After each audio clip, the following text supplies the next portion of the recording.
So it's truly a privilege and an honor to introduce our first speaker this morning, one of the most influential figures in the field of cognitive and developmental science, Professor Elizabeth Spelke. She is Marshall Bertman Professor of Psychology at Harvard University, where she directs the Laboratory for Developmental Studies. Since the 80s, her pioneering research has shown that infants possess surprisingly sophisticated intuitions about space, number, causality, and social relationships long before they acquire language or formal instruction. Liz has received numerous distinguished honors. She's a member of the National Academy of Sciences, the American Academy of Arts and Sciences, the British Academy, and throughout her career, she has extended her work to comparative studies, exploring cognitive development not only in children, but also in animal species, and examining cross-cultural patterns in cognitive growth. Her interdisciplinary collaborations span neuroscience, economics, computational science, anthropology, all in pursuit of understanding the mechanisms and universality of human learning. Her intellectual trajectory is marked by rigor, creativity, and breadth. Her work has left an indelible mark on developmental science. So we are all honored to have her opening today's scientific agenda with her talk titled From Birds, Fish, and Newborn Babies to Primary School Classrooms, Leveraging Developmental Cognitive Science to Improve Children's Learning of Mathematics. So please join me giving a warm welcome to Professor Liz Spelke.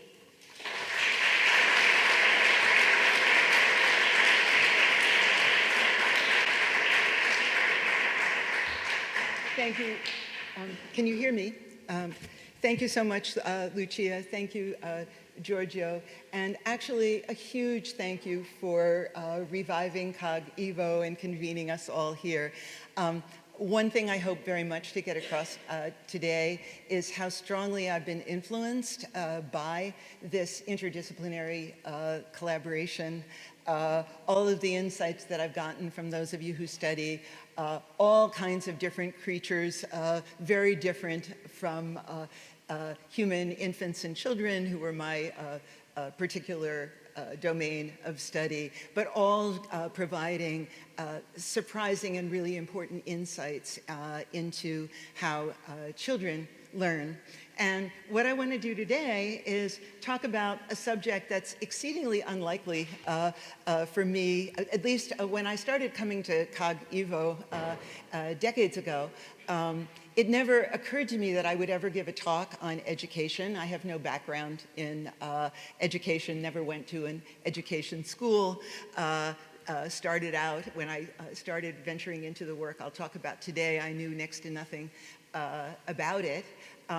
And also, I never thought that CogEvo would be a place where a talk on education would be at all relevant. But I hope that by the end of today, I'll have given you at least some reasons to think seriously about education and about ways in which the study of the evolution of cognition in diverse animals can come to shed light on it.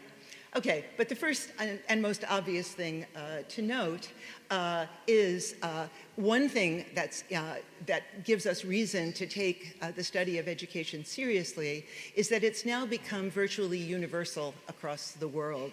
So a generation ago, a major problem in many developing countries was that children were on the streets, they were not going to school. That's no longer the case virtually anywhere in Africa, in Asia, and South America and other developing countries. It's virtually universally the case that young children are going to school and attending school pretty regularly as well.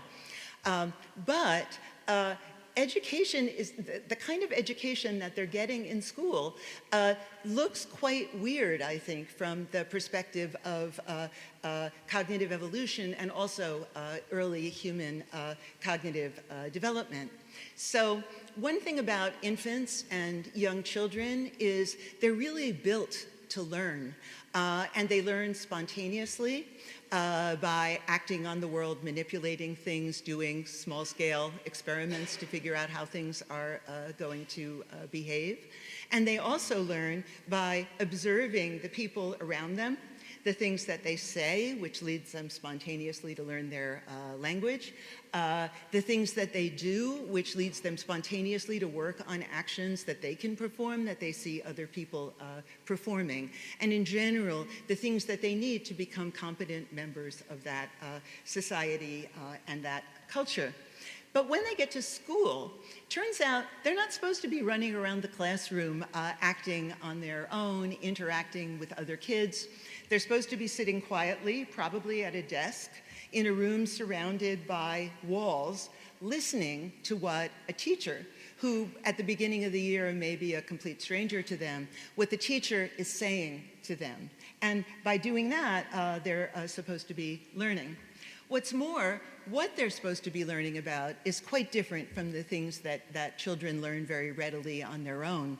The things they learn on their own focus on the perceptible objects and events and people and animals and other entities in their environment.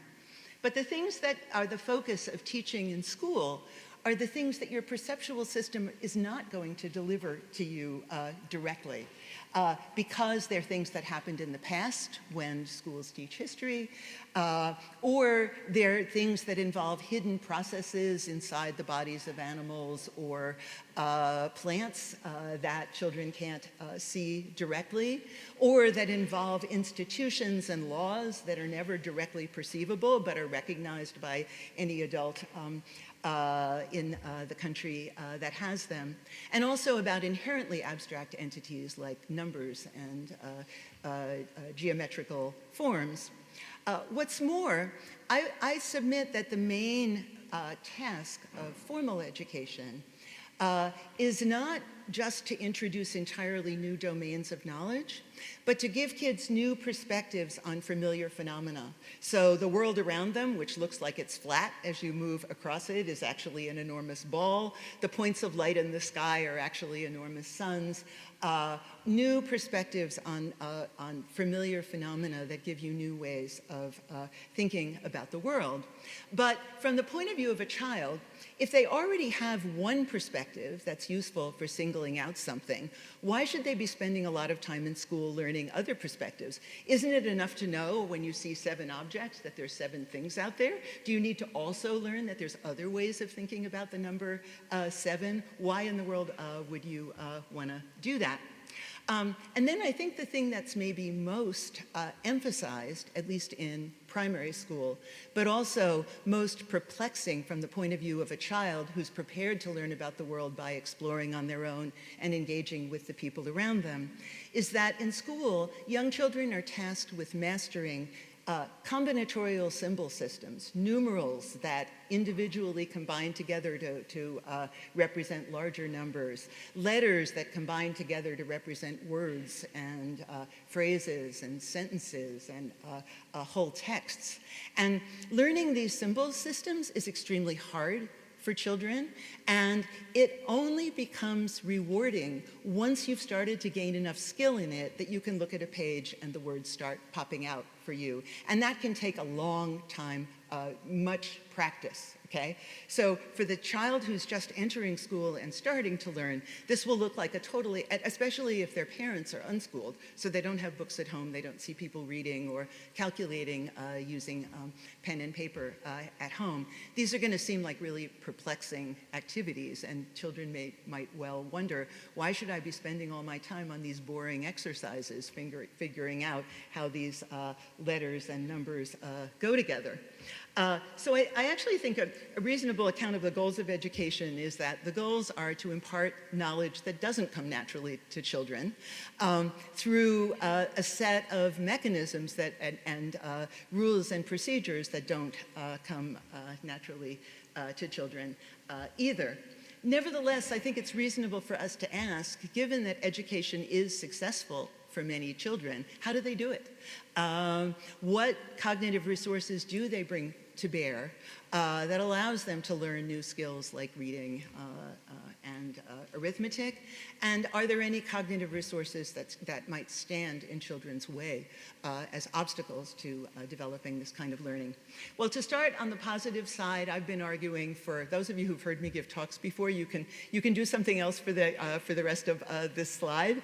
I've been trying to get some leverage on how children learn by studying the cognitive capacities of infants, and to reduce 40 plus years of work to a single slide. I think babies are endowed with at least 6 distinct cognitive, domain-specific cognitive systems that aid them in learning about the world. I'm showing them each of those systems here. Now, these systems differ from each other in their particular domains, what kinds of things they predispose children to learn about, and also the kind of problems that they solve, and the properties that they make explicit to children as they focus their attention on these entities. And I put some of those properties up here. They're all abstract. Building in knowledge of abstract properties is a really useful thing to do because they're hard to learn about. Since you can't see them, you're not going to immediately get information about them from perception. And each of the different core systems focuses on a distinct set of abstract properties and also permits a distinct set or supports a distinct set of activities, and I give some examples of those here too. Now, if you take these distinct properties and the distinct activities that they support, collectively, they form a set of signatures of each of these different core systems.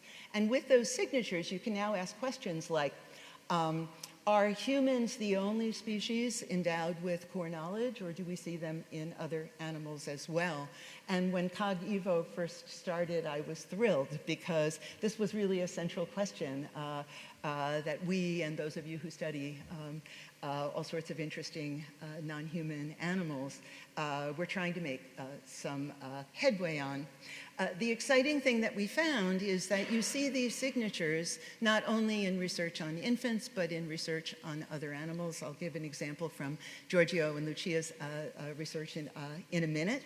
That's really useful because there's all kinds of experimental methods that we can use with animals that are either practically impossible or ethically impermissible or both to use on humans, like, for example, controlled rearing experiments or experiments using invasive methods from neuroscience.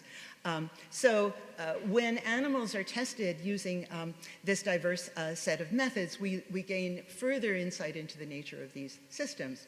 But the other thing about the core knowledge systems is that in humans, they aren't simply scaffolding that infants use to get cognitive development off the ground. They remain present and functional in us throughout our lives. And the logic here is the same as that which led to the discovery of common features of core knowledge in humans and non-human animals. That is to say, take the distinctive signatures of core knowledge systems as they're revealed from studies of infants and test for those signatures in older children and in adults. And what we learn is that core knowledge never goes away. It remains present at all ages.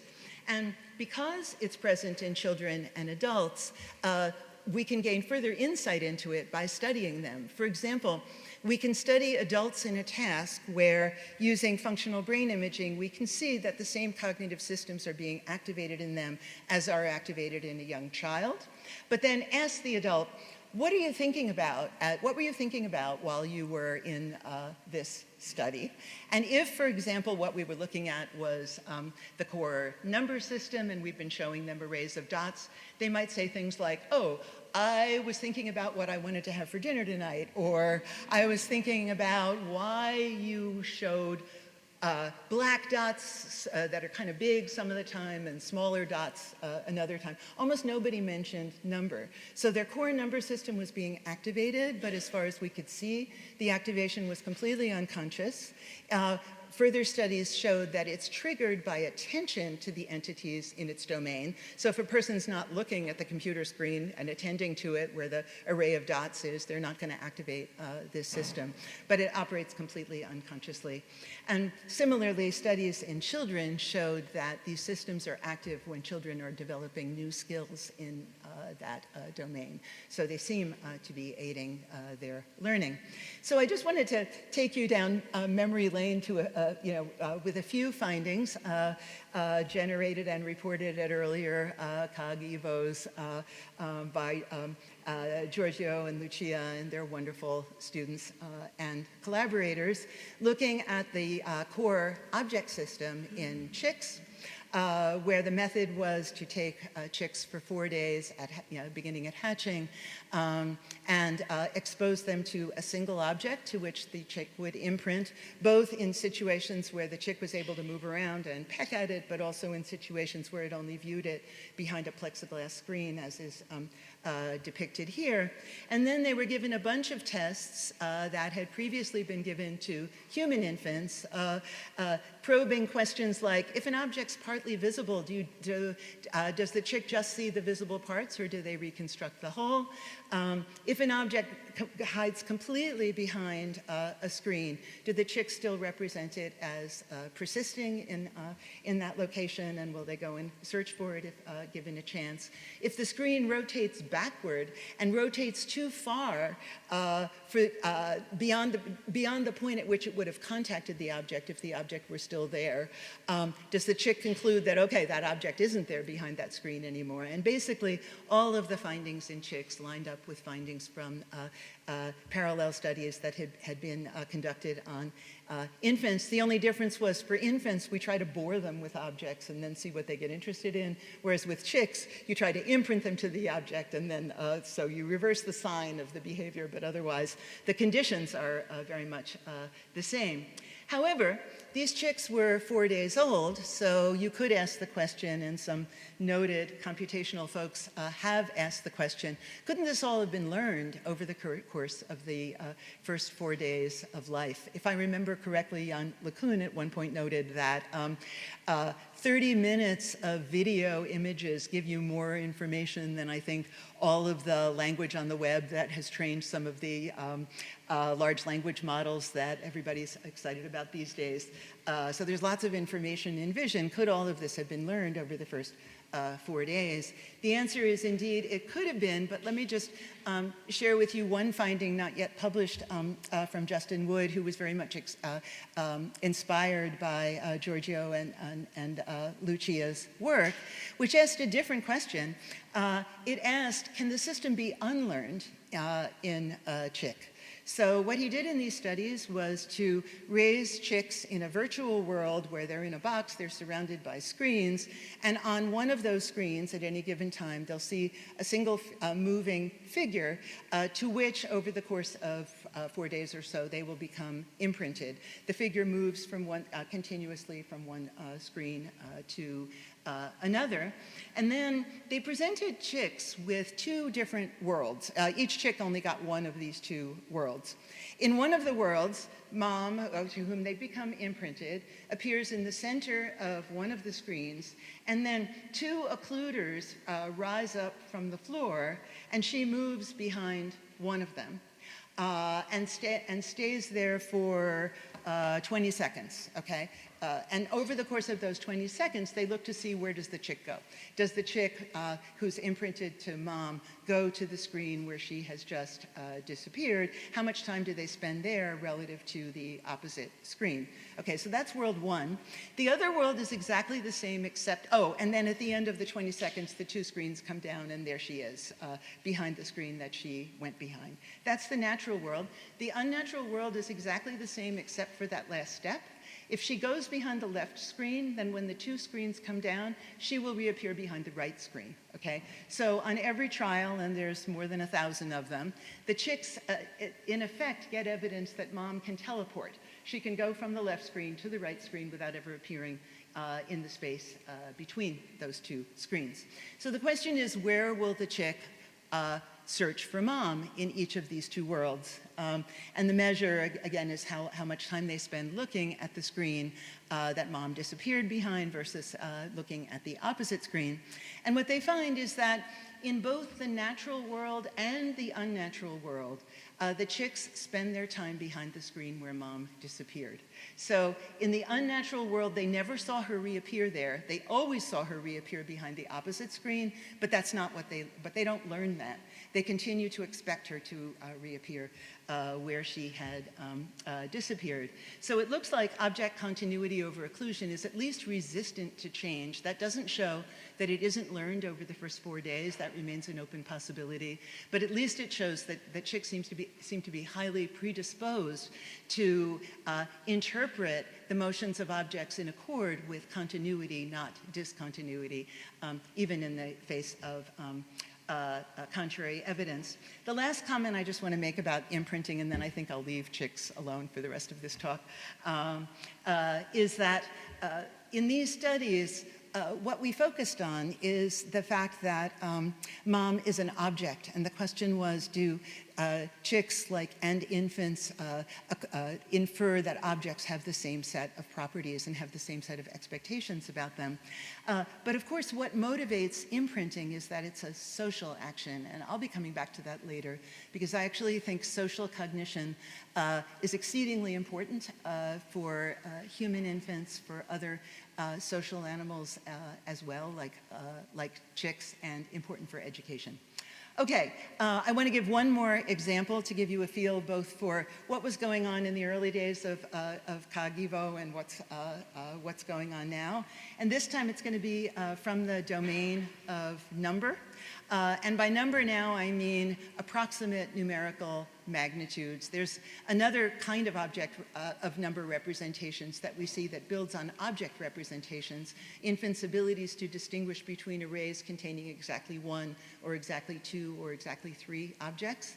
But I'll set that aside for the moment and just talk about their sense of approximate numerical magnitudes when they're presented with arrays containing more than 3 or 4 individuals. And this is a study that was conducted by Véronique Izard in a maternity hospital in Paris, where she took infants and presented them with sequences of syllables, and each sequence had a different syllable in it. The syllables varied in length, but the number of syllables in a sequence was always either always 4 for some of the infants, or 12 for the other.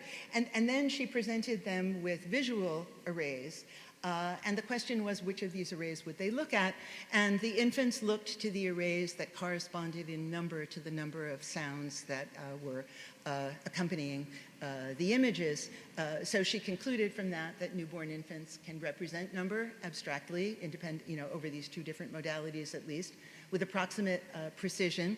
Subsequent studies showed that older children do this as well, as do animals. Much of Georgios and others have studied this quite extensively in animals. And even that these number representations elicit the same brain systems that you see in professional mathematicians who are challenged with difficult problems in their area of mathematics. That's work from the lab of Stanislas Dehaene and others. Manuela Piazza, I think, who was here, was involved in some of these studies as well. But I'm bringing up this classic study now because one can pick at it and ask, is it actually number that the infants are representing, or is it other stimulus variables that are going to correlate with number, like the duration of a sequence or the durations of individual syllables within a sequence? So this was brought up as a challenge to this account, which was met recently in studies from the lab of Ghislaine Dehaene-Lambert's in Paris. Now, these are not newborn infants, they're 3-month-olds, but it's kind of a cool study because she studied the infants while they were sleeping. She told parents to bring them in around nap time, settled them down with a high-density EEG net on their heads, allowed them to doze off or even fall asleep, And for about 4 hours, she played them sequences of sounds, interspersing now randomly 4 sound sequences consisting of 4 sounds and sequences consisting of 12 sounds, okay? And all this time they're being monitored by EEG, and at the end of each sequence there's about a 5-second pause, and then the next sequence is played, and they're randomly interspersed in number and also differing in other properties like the height of a tone, the timbre, and so forth, but always 4 versus 12. And then they took all of the data that was collected during the pauses that followed each of these sequences, and they used a semi-fancy form of multivariate regression, multivariate pattern analysis it's called, to see whether they could train a decoder to decode for the number in the sequence that that had preceded the pause. So if the idea is that if the baby is thinking about this number during the pause, is there a point in the pause where they can, the decoder will successfully find evidence for that representation? And what they found was that about 0.6 of a second after the last tone in a sequence, the decoder was able to successfully decode for number. Was this a sequence of 4 or was it a sequence of 12? And then interestingly, once that part of the study was over and the babies woke up, they invited the parents to let the babies actually look at stationary images of 4 versus 12 objects, and the decoder with no further training successfully decoded for 4 versus 12 in the visual displays as well. Okay, so far this is just a replication of the study from the slide before. But they went on to ask, is this really number, or is this some collection of continuous variables like rate and duration that the decoder has successfully decoded for? So to get at that, they took the same pauses and now trained a decoder, separate decoders to decode for rate and to decode for duration. And in answer to the question, what's the baby encoding? Are they encoding number or are they encoding duration? The answer is yes and yes, right? They're encoding both. The peaks are happening at different times, but the babies are sensitive to the continuous as well as variables as well as discrete number. This, I think, gives us a power that people like me who run behavioral experiments will never have. The power to take a single act by a baby and decode different things from it, right? I think there's a great future for this kind of method. But I'm going to leave the studies of infants here. And just to note that it looks like this collaboration between evolutionary psychologists studying a wide range of animals and cognitive developmentalists is continuing to bear fruit. It's shedding light on how children learn. And I want to turn and spend the rest of my time talking about, I think, a major challenge to the view that I put forward so far. From what I've said so far, it looks like learning in school should be easy for kids, right? Because they've got all these cognitive systems and school is going to build on them, and they should, all children should be able to learn in school. But in fact, worldwide, there are many children who don't learn in school. And I became aware of this fact when I was challenged by what are now two wonderful collaborators who get about 95% of the credit for everything I'm going to talk about from now going forward. They're both in, one is Esther Duflo, who divides her time between Cambridge, Massachusetts, Paris, and India, where the work that I'm going to be talking about takes place, and Rukmini Banerjee, who is the research director of a wonderful education NGO in India called Pratham. They make all of their information freely available on the web, so if I show you anything that intrigues you, just Google Pratham and you'll be able to find much more information about it. So what Esther called my attention to back in the day when I was confidently saying, oh, kids learn math in school because they've got all these core systems that are, of number and geometry that are supporting their math learning, and said, you know, there's a counterexample to what you're saying. There's actually like millions and millions of counterexamples to what you're saying, namely the school population, the elementary school population of the country of India. Her basis for saying that was a very simple test devised by 𝗘𝗹𝗶𝗇𝗏 that I'm showing you here for children's assessing how successfully children have learned the math curriculum from their previous school year. So here's how this works. They have this card, and it's been created in 11 different languages and scripts. They choose the one that is relevant. They go out into the countryside and test hundreds of thousands of children. For each child, they determine, is the child in school? Are they attending regularly? And if so, what's the language of instruction? They know the language of instruction in that school. And they present this card in the appropriate scripts for that school and language. And what they do depends on what grade the child is now in. So suppose a child is in 3rd grade. In that case, they will call the child's attention to these 2-digit with remainder subtraction problems, because mastering those problems was one of the central goals of 2nd grade, okay? The question is, have they mastered them? The way they assess that is by simply showing children 8 problems like these, asking them to choose any 2 that they like and solve them. They give them pencil and paper in case they want to use them, but they accept solutions in any form. And if they solve them correctly, that shows they've mastered the 2nd grade curriculum, and they go on to ask whether they've actually gone beyond it and mastered division. If they fail to solve those 2 problems correctly, then they call the child's attention to the column to the left of that, where simpler problems are presented. And in this way, for each child, they're able to get a sense of how much math from the nationally mandated curriculum has the child actually gained. And here are the data for 2022, the most recent data that are now available on the web from 𝗘𝗹𝗶𝗇𝗏. Let's look at those 3rd graders and ask, have they mastered subtraction? And the answer is 1 in 4 has mastered it. 3 out of 4 kids who were tested have not. What about division? That's taught in 4th grade. Well, 1 out of 4 5th graders have mastered division, okay? So this raises the question, these kids are attending school regularly, yet they're not learning the math that's being taught in school. Why not? Okay? And if you're a nice pragmatic economist like Esther Duflo, what you want to know is, your way of answering why not is to ask, what can we do about this? Okay?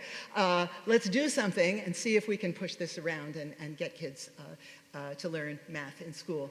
Before I get to that, I just wanted to spend one slide telling you that this phenomenon is not isolated. It's not specific to the ASSER test, which I just showed you, or the kind of data collection involved in the last slide. It coheres with a whole bunch of other evidence, some coming from India, some coming from other countries. One in particular that we studied recently is children who sell in markets in India. They spend half their day in the market, selling, usually a family market, and they spend the other half of their day in school because where we did these studies, which is Delhi and Kolkata, schools run on a half-day basis. So all the girls go to school in the morning, all the boys go to school in the afternoon. So it looked to me like you have an ideal situation for developing math geniuses, right? They're selling in the market in the morning, they're going to school in the afternoon. What math have they learned? And the bottom line is they've learned all the math that they need for selling in the market, even though their main job in the market is not to learn math, it's to sell stuff. And the people they're learning it from, their main job is not to teach them, it's also to sell stuff, right? They're family members. But they're not learning the math in school. They take one look at the ASSER test and say, oh yeah, no, I can't do that. Ask me some more verbal questions and I'll answer them, but I haven't learned how to do that. So that was one phenomenon. Another phenomenon that we've been thinking about recently has to do with sex differences in math learning in French schools. where there's now, I think, really interesting data from universal testing of every child in France who's attending school, showing that when kids first get to school, there are no sex differences in their knowledge, either of number or of geometry. They're tested basically on first arrival at school, and we see no sex differences at all. That's consistent with work on infants and preschool children, which also have revealed no sex differences in core knowledge of number or geometry and so forth. But as soon as school math instruction begins, the boys start pulling ahead and the girls start falling behind. Now, we don't know why this is, but it looks like another one of those irrational things, like surely if they were equally capable at the beginning, they should be equally able to learn in school, and yet we're not seeing that kind of equal learning. So I think all of these phenomena are raising the question, what beyond core knowledge do children actually need in order to learn math in school? So I want to spend the rest of my time talking about 3 experiments that we did to address, well, with the hope of addressing this question.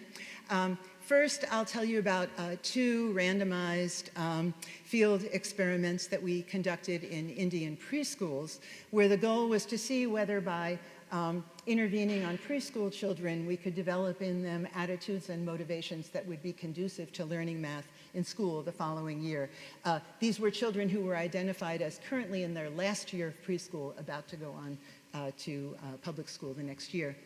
Then I want to tell you about a 3rd experiment that was actually conducted in kindergarten and grade 1 classrooms, run by the Delhi government schools, and entirely conducted by local teachers. And then finally, fill you in on some current efforts, pilot efforts to scale up the findings from these studies countrywide, or at least in multiple Indian states. Okay, so the premise behind the interventions that I'll be describing comes straight from CogEvo. It comes from the evidence for 4 core systems that in one way or another are relevant to children's learning of math. 2 systems of number, one for representing small exact numbers of objects, the other for representing large approximate numerical magnitudes. And also, I haven't talked about this, but 2 core systems of geometry, also intensively studied in multiple animals and reported at past CogEvos. One, a system that focuses on the geometry of the navigable layout, and the other that focuses on the geometry of objects and serves as a basis for recognizing objects by their forms and then endowing those objects with appropriate functions. One premise behind our work was we wanted to be exposing children to images that elicit these intuitive concepts of number and geometry. But there's also a large literature showing that language and spatial symbols also serve importantly to aid in children's developing knowledge of math. I won't go through all of the evidence just to save time, but we also wanted to look for games that would not only elicit intuitive concepts, but do so in a social context that would invite children to be talking about number and geometry with one another, and also encountering spatial symbols as they went along. And in the first intervention that we did, we started out very simple. We thought we're only going to expose them to intuitive materials in preschool. In a preschool classroom in which teachers have numerals displayed in lots of different places in the classroom, talk about number, talk about shapes, and so forth. Can we, by presenting them with intuitive materials, orient them toward learning math? The idea, as I just said, was initially to start by presenting the children just with intuitive games materials. So we pulled this directly from studies of chicks and babies and created games where kids had to sort cards based on which of 2 differently colored arrays presented was more numerous, which of the 2 sets was more numerous. Also with tasks of form analysis, where they had to pick out the outlying form among a set of forms that otherwise shared a common property. Having first piloted these in Cambridge, Massachusetts, they then were piloted in Delhi, where we had our first surprise, which is these were children who lived in very poor families. They had no games in their homes. The closest they came to having toys would be they would take newspaper and roll it up into a ball and use that to like kick the ball around. Yet they took to the games as readily as the kids in Cambridge did, right? They were able to pick up on this right away. I think when you build materials based on core knowledge, it's universal. Children don't know where they're going to be born, so they're equipped with it everywhere, and kids were able to pick up on it. So we then, having piloted these games, then conducted a randomized experiment in which we took 200 plus preschools, divided them into 3 categories. A third of them got to play the math games, 2 number games and 2 geometry games based directly on studies of infants and chicks. So they played the math games. Another third of the schools played games that used the same materials and had the same kind of general rules, but in a different domain, having nothing to do with number. So instead of games exercising intuitive notions of number and geometry, they were exercising intuitive notions of perception and emotion, but with very similar materials. And finally, a no treatment control condition, which is the one that kept me up nights, because the kids in that condition got more of the regular Pratham curriculum, and it was a wonderful curriculum. I would wake up in the middle of the night thinking, we're probably hurting the kids by taking time away from that wonderful curriculum. Fortunately, we did not. Anyway, so the kids, to evaluate the effects of the games, the kids were tested before the games were introduced, and then at 3 time points after they ended. First at the end of the preschool year, then in the middle of their first year of primary school, and finally at the end of their first year of primary school. And half the tests focused on intuitive concepts, and half of them focused on numerical and geometrical language and symbols. So here were the effects from that first experiment. The way they're presented is the no treatment control condition is normalized to 0, and everything else is a z-score. How much above no treatment control did the math games condition in blue? Oh, thank you. Oh, that's great. Yeah, thanks. If I can figure out how to use it. Oh, maybe not. It's okay. I don't think I'll need to point again. So the blue lines show the advantage of the kids who played the math games over the no treatment control, and the red lines are the active control condition, and the little red stars are comparing those 2 conditions to each other.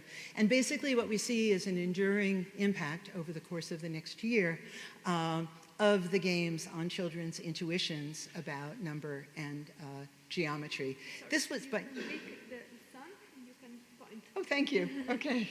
If I can learn a new skill while on the fly here. All right. Thanks a lot. That was the first finding, and it was by no means obvious to me that we would get this finding, because the kids had no games at home to sustain these interests, and once the experiment ended, they lost access to the games that they had played in the preschools. But still, a year later, their intuition still showed this benefit. Okay, but what about the symbolic tests? Here we had our first most informative and most humiliating failure, okay?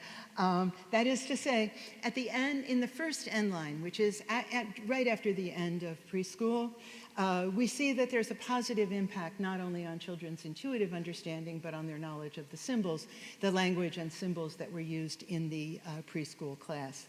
But by the last end line after the first year of elementary school, these effects were entirely gone, okay?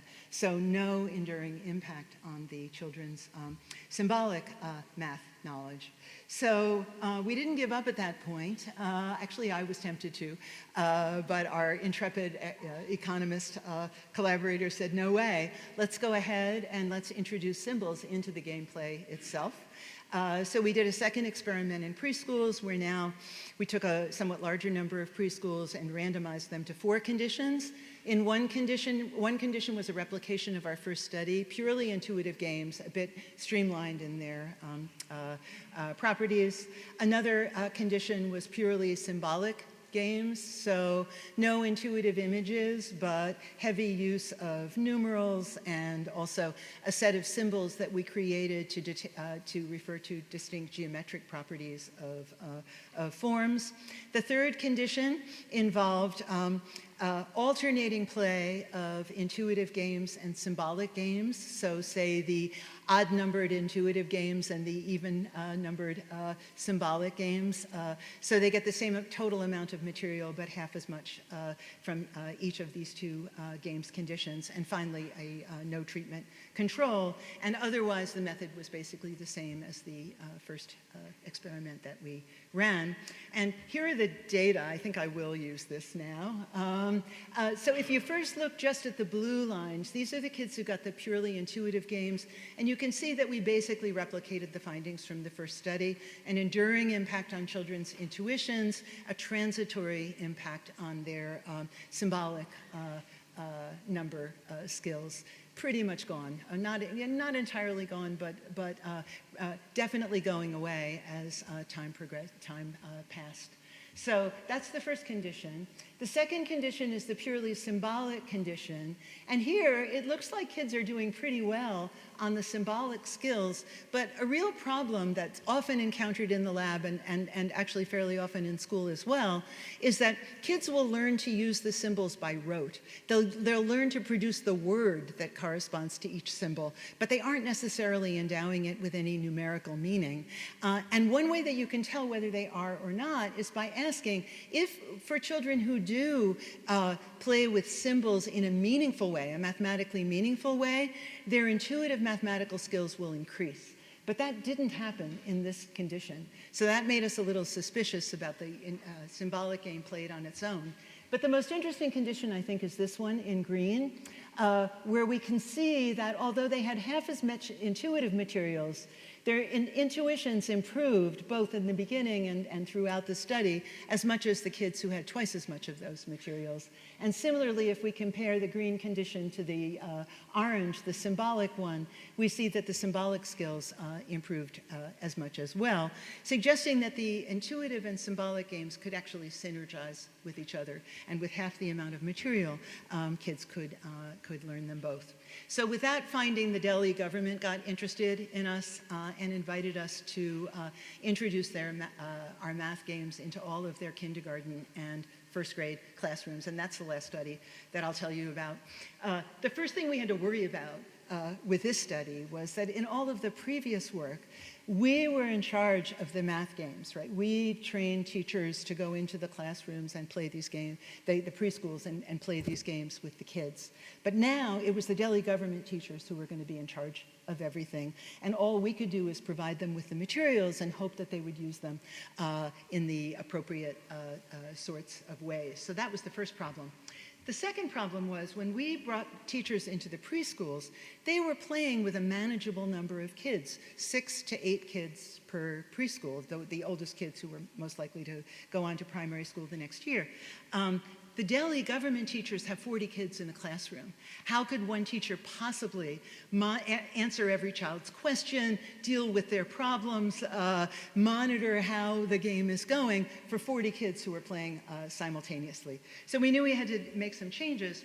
One of the things we did was to create a set of posters which were placed on the walls of the preschools and to encourage the teachers to encourage the kids, if they were stuck on a problem, to consult the posters. So for example, if a child didn't know whether 2 groups of 10 was more or less numerous than 1 group of 10 and 8 isolated dots, or if they knew this for dots but they didn't know it for numerals, they could consult a poster which paired the numerals, presented the numerals in in order and paired them with images of the corresponding numbers of things, right? So we did this only to take some of the burden off teachers, but I think it actually had a benefit, which is if you've got posters in a room and you encourage kids to use them when they don't know what to do, you give them agency over their own learning. They can teach themselves by consulting the poster and learn something that they didn't know before, right? So this can actually be motivating, I think, for kids. The other thing that we changed was we thought, kids need to be able to talk to each other about number. So let's not have them play in isolation or just with a teacher. Let's divide them into groups and have them play cooperatively within a group and competitively against the other groups in the classroom. And then all the teacher has to do is monitor which group finished first and got the most correct and the least errors and so forth. And they tracked that over time. Our rationale was that if we divide kids into groups, they're going to vary in how much math they know, and the ones who know more will be able to help the ones who know less. But there were some benefits that we didn't anticipate. One, the games became a whole lot more fun when kids were playing in groups than if they were just playing with a teacher going back and forth. And second, I think that by having kids play with their peers, even if they view the classroom itself as a culturally weird place with this teacher who's not part of their local community and all these rules that aren't part of the local customs of that community, when they're playing with peers, they're playing with their in-group, right? I mean, they're playing with kids in their own cultural world. And this may lead them to relax and exchange information more readily and get all kinds of benefits from that. So anyway, those were the main changes. The other thing that we did that teachers really liked is introduce each new version of the games, because I didn't say this, but the games started out relatively easy and then they progressed in difficulty over the course of the school year. As a new version of the games or a new twist on the games was introduced, the teacher would first introduce it to the whole classroom, show how she would play an individual card in a game. Then she would call on children who would like to play the next card and bring one child up to do that, and then finally divide the class into groups, and then the groups played as I described before. So the children are experiencing, I think, learning in these three different social contexts, and that may have been motivating as well. In any event, here are the findings. First of all, for the kindergarten kids, combining all the math measures together and also looking separately at the symbolic math measures, we see a benefit to the games. I should say we wanted to do delayed testing, but the study ended in 2019, just in time for the pandemic to come along and long school closures in India, so we weren't able to get any long-term data, only immediate pre-test versus post-test data. These are the post-test measures. And you see that there is a benefit on all of the math measures and also on the symbolic measures separately. For the kindergartners, there's also an effect in the correct direction on the intuitive measures. But for these kids, we grouped dots by tens, and I think that was probably too hard for many of the kindergarten kids, so it doesn't reach significance. For first graders, we see significant effects on all of the measures. And so what's going on now is a scale up in 3 different Indian states that are aiming with Pratham to integrate the math games into the regular math curriculum so that it's part of every child's school experience, that something like 3 times a week they're going to be breaking into groups and they're going to be playing math games that are pitched at a level that coordinates with the goals of the math curricular learning in that state for that year. There's scale-up pilots that are about to begin, and if they're successful, we may see these games getting played by lots of children. Meanwhile, I was in India recently, and teachers were pushing us to develop games for older kids. They're like, you think kids stop playing after first grade? No, we want games for second graders and third graders and math games to progress through the years, so we're trying to develop those now. And also quite independently of us, because I have no intuitions when it comes to Indian languages, Indian writing systems, or reading in itself. We did develop a reading game in English based on the rules and procedures of the math games, and this is now being piloted by the Delhi team. We're just there kind of as cheerleaders to encourage them on. And meanwhile, 𝗘𝗹𝗶𝗇𝗏, which continues to run sets of preschools, is integrating our games into their preschool classrooms.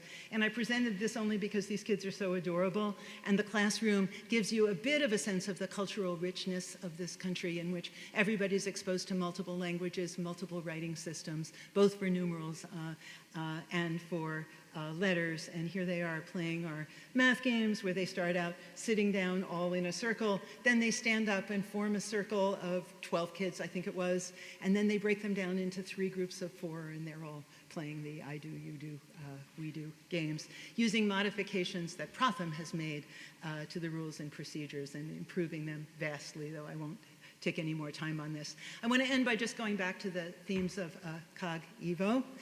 First of all, obviously, learning in school isn't something that we as a species evolved to do. It's something we expect every child to succeed at, yet they're not going to be able to immediately draw on our evolutionary heritage and the cognitive abilities that that has provided to us in order to do that. But I do think that an understanding of cognitive evolution can be highly useful for improving the effectiveness of education in school for a bunch of reasons. First, that children learn best, I think, when their learning is supported by core knowledge. So anything that elicits core notions of number or geometry is likely to be helpful for math. And anything that elicits core notions of objects and other concepts is likely to be beneficial for learning reading. I think children require extra support and practice when they're tasked with mastering combinatorial symbol systems. It takes years to master them. By the way, I don't actually think this learning ever ends. I'm still in the process of mastering economics, research articles in economics, right? Learning to read is something that you can continue to improve at throughout your life. And actually, I tell Harvard students who say, oh, I don't read books anymore, I just, look at, I get information from movies and news articles and things like that, no, you should continue reading, and the more you read, the easier it becomes and the better you get at it. But also, children, I think, learn spontaneously from the people who they perceive as being in their social world. So when children are being taught in multicultural settings, for example, settings involving bunches of refugee populations or mixes of populations that have come from different communities, living in families whose education differed quite widely from the education that the children are going to be getting in the public schools. I think special efforts may be needed to assure that all of these children are able to be provided with social contexts that will foster their intrinsic motivations to learn from one another and from all of the people in their social world. And I'll end it there. Thank you.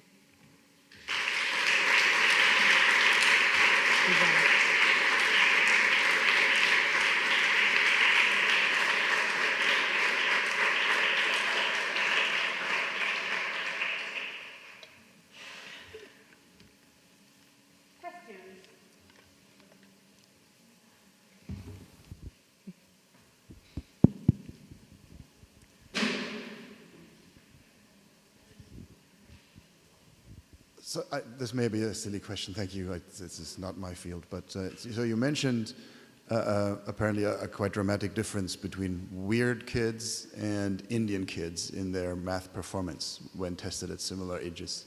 And you said that it seemed like a speculation, I don't know, that the main difference may be their parents and their family. But do you think this is the main reason, or is there any evidence what the reasons for the difference could be, and how much would your interventions reduce that difference? Yeah, yes, this is, I don't have any hard evidence that in this situation, children are predisposed to learn from people in situations where they feel they're being taught by people who share their culture, their experience, their backgrounds, okay?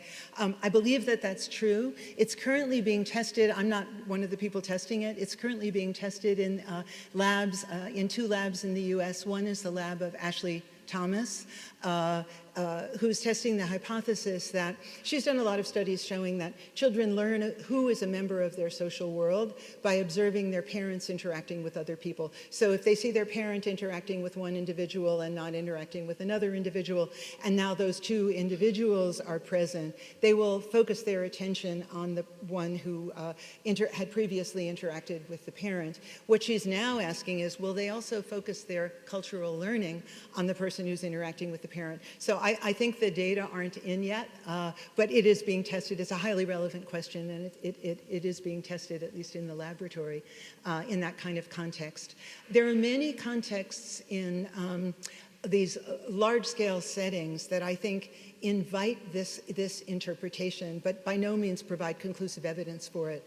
One is the results of a recent study that was conducted in Ghana that asked whether parent education has a causal impact on children's learning in school, okay? And what made the study possible was that parents had, as teenagers, been randomized to either get a full scholarship, this is in Ghana, get a full scholarship that paid all their high school fees, which are equivalent to like a one-year salary for an adult at very high fees, or weren't given the scholarship.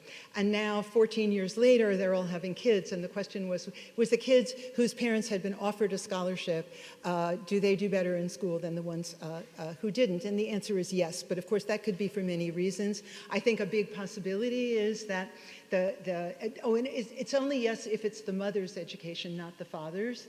And all of the teachers are female. And I think a good possibility is that a female teacher would have approximately the same education level as the mothers who had received the scholarships. And these are kids, they get into the classroom, they don't know this person individually, but she talks like mom, she talks like mom's friends. I'll give her the benefit of the doubt and pay attention to what she's saying. But this is all speculation.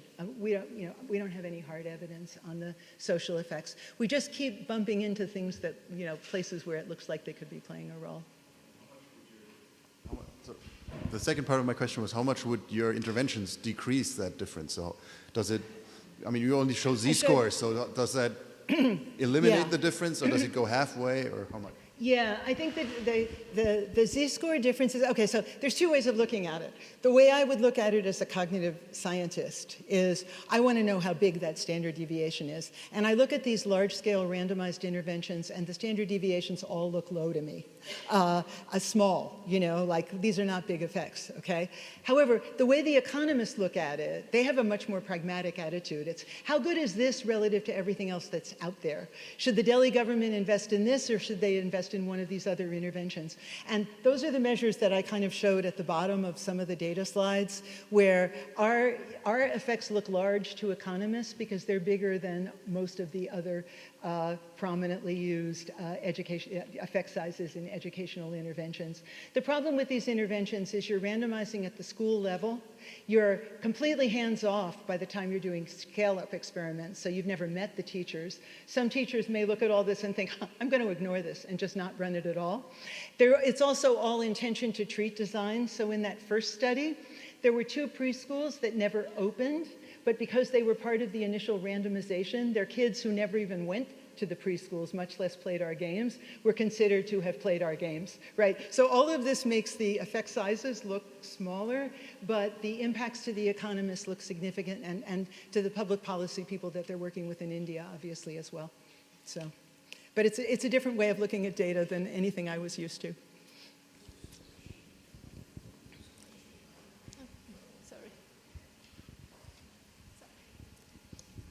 Thank you for your presentation, and I have a question about, you mentioned you used kids in school and preschool, but for my understanding, the school, they have a long period from 6 years old until 12 years old. So did you compare different age of the kids?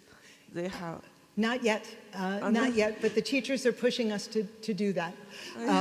They want us to develop games for, math games for second graders and third graders and fourth graders, and we're brainstorming about it now and trying things out in the lab. By the way, if anybody's interested in getting involved in this research, it's really fun. You don't have to go to India, though. That's really fun, too, if you do.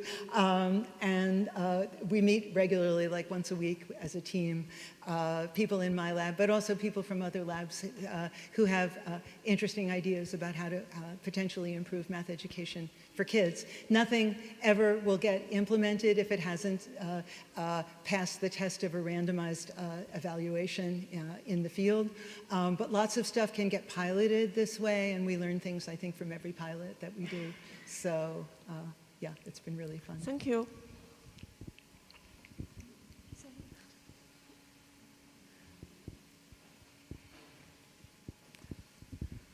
Thank you, Elizabeth. So I have a question about whether you envisage that these findings and considerations would translate to the context of severe neurodivergent learning disabilities, such as, in particular, Down syndrome. Mm-hmm. Thank you.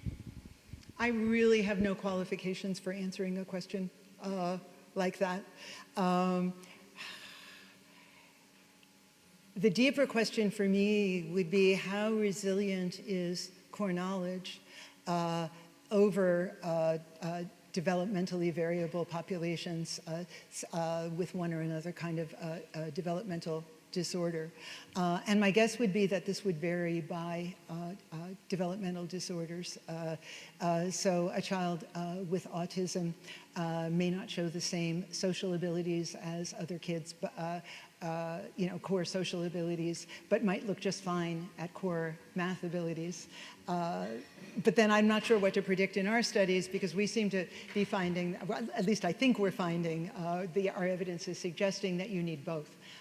That even learning a subject as apparently asocial as mathematics is in important ways modulated by social forces within a classroom. But that's just a long-winded way of saying that I haven't actually thought hard about what one would do with special populations of children with special needs. I do think that the general approach of doing piloting small-scale interventions, and then for the ones that look promising, doing large-scale randomized evaluations of their efficacy is the right way to go, both for medical research and for education research, and for these populations who are kind of at the intersection of the two. So thank you for the really inspiring talk. And I wanted to ask you about the role in education of digital systems, because here you stressed a lot about the manipulating factor, and also the tasks that you are presented are done with real objects. So what about the fact that kids nowadays start to learn, for example, on iPads instead of books, or that they do math tasks but online and not in the real world? How would that change the development? Thank you. This is a question that I stay up nights worrying about, but I haven't figured out how to study it. There's a few things about this phenomenon that kind of drive me crazy, okay? One is that the technologies are constantly evolving, so it's a moving target. If we could freeze these technologies in time so that we actually could take a deep breath and study them systematically, I think that would be extremely worth doing at this point. But they're not frozen in time. They're constantly changing, and I think that makes it really hard to do good research to evaluate them. But I think these are really, really important worldwide phenomena. Children are changing the ways in which they learn. They're changing their attitudes towards reading. One thing that I didn't mention that really got me going about reading is that for the last 20 years I've been teaching at Harvard, and I've been teaching the same courses with essentially the same amount of reading. I'll update the reading lists from year to year, but they haven't gotten any longer. And until 5 5 years ago, I would say, we got uniformly high evaluations from students saying, oh, I learned so much from the readings, and they were so interesting, and they were in all these different areas, from animal cognition to neuroscience to, and the readings are wonderful. And then for the last 5 years, over time, our evaluations have been going down, and the #1 criticism is there is a completely unreasonably large amount of reading for this class. No person could possibly read all of this material. And I'm like, that didn't used to be true. I started giving students pep talks like, read, okay? The more you think this is too much to read, the more you should be reading it, and I'll make a bet with you. By the end of the term, you won't be thinking it's too much to read anymore, right? They don't all take that bet. But anyway, I do think these are really, really big problems, and they need to be studied. But it would be really nice if we could get enough regulation of these technologies to slow them down so that there's an opportunity to evaluate them and make, considered decisions about, allowing parents to make decisions about what their children spend their time on, and also allowing, school systems to make decisions on how to adapt their curriculum to this changing landscape of information.